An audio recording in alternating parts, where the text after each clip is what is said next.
Ultima giornata del girone d'andata nel campionato di Serie B femminile. Il Padova scende in campo contro Azzalea a Gallarate per chiudere alla grande un girone d'andata che l'ha vista reduce da 6 risultati utili e consecutivi, ma le padrone di casa sono veramente un osso duro. In classifica hanno 2 punti più del Padova, ma partono benissimo e dopo 8 minuti trovano il vantaggio con Cassataro. Era stata bravissima Martina Donà a deviare il primo tiro di Ferrario, però non può nulla sul tap-in della compagna e così Azzalea in vantaggio già dopo 8 minuti. Il Padova però si scuote, riesce dopo 12 minuti a recuperare questo pallone molto interessante con Claudia Saggion che serve così Fusetti. Il suo tiro con il destro è parato dal portiere.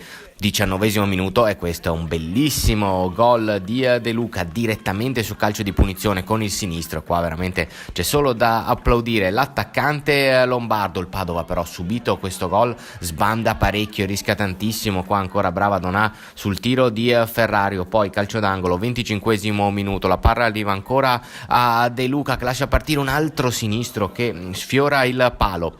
Sul finire del primo tempo però si scuote la formazione di Murru e al 39° va vicino al 2-1 con questo destro di Arianna Catuzzo parato dal portiere. Poi guardate cosa succede al 40°, che pasticcio della difesa di casa, ne approfitta Saggion che crossa subito con il destro, imperioso lo stacco di Peruzzo che segna il 2-1 che rimette in partita il Padova. Però appena un minuto dopo il gol Peruzzo dovrà abbandonare il campo per un malessere. Il Padova, già privo di Claudia Ferrato, si trova praticamente con un attacco un pochino spuntato, eppure a inizio secondo tempo ha questa occasionissima per trovare il pareggio, ma qua Marianna Fabruccio non si fida di andare con il sinistro e calcia alto con il destro. Poteva veramente cambiare la partita, anche perché al 16° minuto del secondo tempo arriva il 3-1 di Azzalea con questo tiro cross di Crestan che beffa Donà e praticamente la gara finisce qui, anche perché al 69° c'è anche questo fallo di rigore di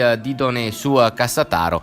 L'intervento un po' ingenuo del giovane centrale difensivo biancoscudato e così dal dischetto si presenta De Luca per la doppietta, segna il 4-1. Il Padova in ogni caso prova a restare in partita e guardate che occasione si costruisce dal rinvio di Martina Donà. Il pallone arriva a Carli che però invece di avanzare vuole calciare subito e non trova la porta. Si aprono poi grandi spazi per i contropiedi della squadra di casa. Qua siamo al 73° minuto, Ferrario mette in mezzo per Cassatario che sola davanti a Donà segna il 5-1, risultato veramente molto molto pesante per le ragazze di Murru che vincendo avrebbero potuto addirittura scavalcare Azzalea e continuare la rincorsa verso i piani alti della classifica. Invece con questo risultato il Padova esce pesantemente ridimensionato. Finisce qui il girone d'andata biancoscudato. Adesso l'appuntamento è per la settimana prossima, prima giornata di ritorno in casa contro Real Meda.